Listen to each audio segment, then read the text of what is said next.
So here's the facts, guys. AI is coming. It's real, and it's going to yeet half the jobs that we currently know into oblivion faster than you can say self-checkout kiosk. And I was arguing with my buddy Roberto earlier today as he was hiding under his bed. And he was telling me that Skynet is going to turn the human race into a bunch of unemployed couch potatoes, unmoored from any meaning.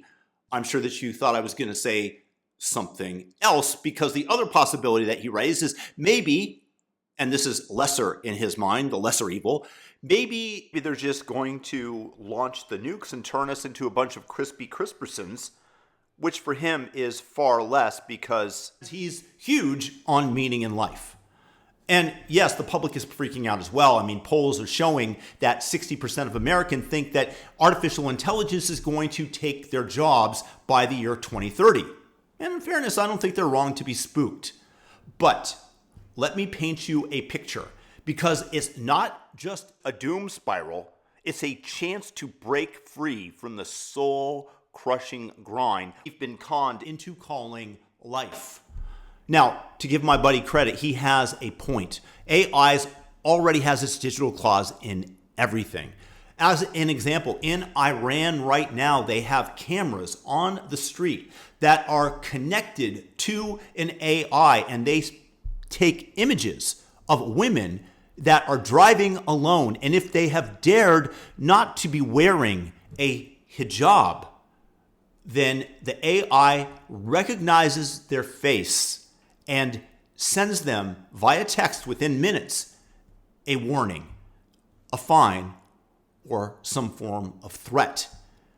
It's Big Brother in absolute poetic motion. It's real-time 1984. And in China, they're tracking your every move. They dock your social credit score if you dare to even jaywalk or forget to salute the nearest CCC billboard. It's real, and frankly, it's scary as hell. And just as another example, in China, during COVID, and this is how far AI was advanced back then, they were able to take images of people protesting, yelling on their balconies during a lockdown, and using facial recognition, they were able to not only recognize them, they don't even have to send them a warning. They were able to take money directly from the account of the individual. Now look, the fear propaganda that he's talking about, it's not just hype. I mean, the government and corporation are whispering, be afraid, we want to control you better. And they'll dangle technological progress, AI, like a boogeyman in order to justify whatever lockdown, surveillance, or whatever new flavor of tyranny that they're cooking up. These elites, they love that game. It's the same playbook that they used during COVID, and they're just going to swap the virus as the reason for something else and use their robot overlords in order to enforce it. So there's no more cop with a good nature who understands how people are feeling, just algorithmically driven robots enforcing for them. And then you become to live in a dystopian society. And another fear that is rightful to point out, and I think that this is more immediate than the robots launching nukes, are people using CRISPR, using AI to go over endless possibilities in order to create a virus that is more virulent than COVID, and terrorists like Islamic terrorists or maybe an adversary nation state will be able to use this virus to kill problematic populations in their minds. Or somebody like Bill Gates that wants to cull the number of humans, like the eco-terrorists who believe that human beings are a plague on the planet. Now, that's the dark side, and I would not consider this to be science fiction any longer. But here is where the doomers and my buddy Roberto are completely missing the plot. And I'm going to scream it from the rooftops. AI does not have to be our executioner, y'all. It could also be our liberator. I mean, if we play our cards correctly. Look, the public is terrified because they're picturing a world where they become obsolete, replaced by a shiny new Tesla bot that's flipping burgers at In-N-Out or writing code, displacing the programmers. And yes, the McKinsey Group says that 30% of current jobs could be automated by the year 2030. I'm talking about truck and Uber drivers specifically, cashiers, burger flippers, maids, even half the suits that are pushing around papers cubicle to cubicle. But let me take you back in time. Let's harken back to centuries ago, the Middle Ages, when virtually everybody on the planet was a serf, breaking our backs, tilling soil 16 hours a day, praying that we and the rest of our family didn't get dysentery. Then a few centuries of plant, toil, harvest, have a child, die, repeat, tractors rolled in, and suddenly we were not chained to a plow any longer. Did that ruin us? No, actually it didn't. It freed us to build cities, skyscrapers, computers, invent the iPhone, go to the moon, and of course argue on X about who is in fact the true victim of society. Look, AI is all the tractors, all the industrial revolution, except on steroids. It's true. It's coming much, much more quickly. But my buddy is whining about efficiency merely for efficiency's sake. Where is the meaning? He yells out into the void, like it's going to leave us all hollow, staring into the vast sea of nothingness. But let's get real.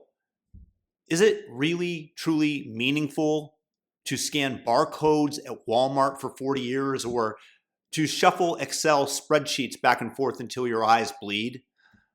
Another example, when I was 16 years old, I spent a summer bagging groceries at Safeway to save up money for a car. There was a 30-year-old black guy already working there as a cashier, making more money than me. 25 years later, I went back to the same store, and he was still there with much more gray hair, ringing up my purchase. That, my friends, I don't consider to be a life. I consider it to be a slow motion lobotomy. AI can take that garbage completely off of our plates. I mean, imagine a world where robots are handling the grunt work. We're talking driving, farming, folding the laundry. And goods are dirt cheap because production is so efficient and the marginal cost of production is next to zero. Goods are practically free. Instead of slaving away, you instead have time to paint, to write, to build a cabin, or even argue with a cousin about politics over a six-pack. That, my friends, is freedom. It's freedom from monotony. The catch, though, the elites should make sure that not all of the benefits accrue to the very top 2-3% in order that we have a cohesive society, even though during these times, money will not have the same stranglehold that it does on us today because goods will be so plentiful. The transition, though, it's going to be messy. Let's not kid ourselves. It's not like when tractors showed up, everybody just became poets overnight. Jobs, they're going to vanish. Uber is toast when Tesla robotaxis hit. And by the way, don't cry for the drivers because it's not exactly like they're living the dream today. But history, it's clear. We pivot, we find a way. We are human beings. The Industrial Revolution, for example, killed the weavers, and they promptly threw these machines into the river, thus became known as Luddites. But nevertheless, the Industrial Revolution marched on and gave us factories and goods that were produced at a far cheaper cost. The internet also nuked a lot of jobs like travel agent. How many of those exist today? But it birthed coders and influencers. AI is going to spawn new jobs that we can't even dream of. I mean, a virtual reality world builder, an AI ethicist. The public, they're scared because they can't see it yet. And that's because, in fairness, most or all human beings are stuck thinking in a linear manner when we are going into an exponential world. But here is my major warning, and we have to act fast on it because without laws to keep AI from becoming Big Brother's best friend, we're screwed. We need guardrails, and we needed them yesterday in an effort to stop government and corporations from turning facial recognition into a global leash on all of us. And had we elected, what's her dumbass name? The Democrats would have greased the downhill train tracks towards a dystopian 1984-like state where any utterance against the orthodoxy of the state would earn you a one-way ticket to the Ministry of Love. And for those of you who don't recognize that reference, it's the department from Orwell's visionary dystopian novel, which oversaw the surveillance, the arrest, and the punishment of thought criminals, those who even considered opposing the party.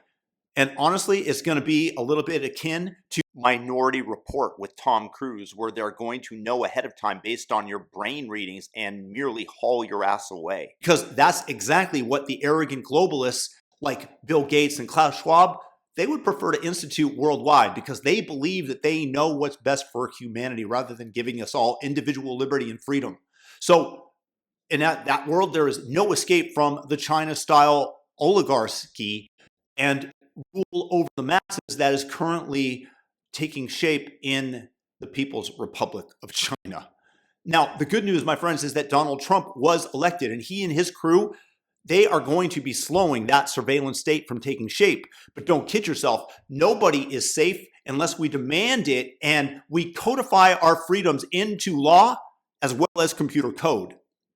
So my message to my man Roberto and those of you out there who think in a similar manner to him, please stop worrying about conscious robots going Terminator. The real threat, they're the human idiots that are programming the AI, like those at Google who programmed Gemini to turn Nazi soldiers black because of, DEI, or would give you an image of a beautiful black couple, but refuse to make one for a white one, because that's exactly what the Democrats wanted to program into AI, this woke consciousness, so that it would take over the world. But on the other hand, if we get this right, AI, it's not our end. It's our ticket to live lives where we get to enjoy our being without the monotony of the boring task that today we are forced to repeat in order to just exist. So I suggest that we all quit panicking. We grab the reins and make sure that this technology frees us instead of chaining us to some sort of dystopian hellscape. And with that said, who's gonna buy the first round? Thumb up the video, leave your thoughts in the comment section. Peace.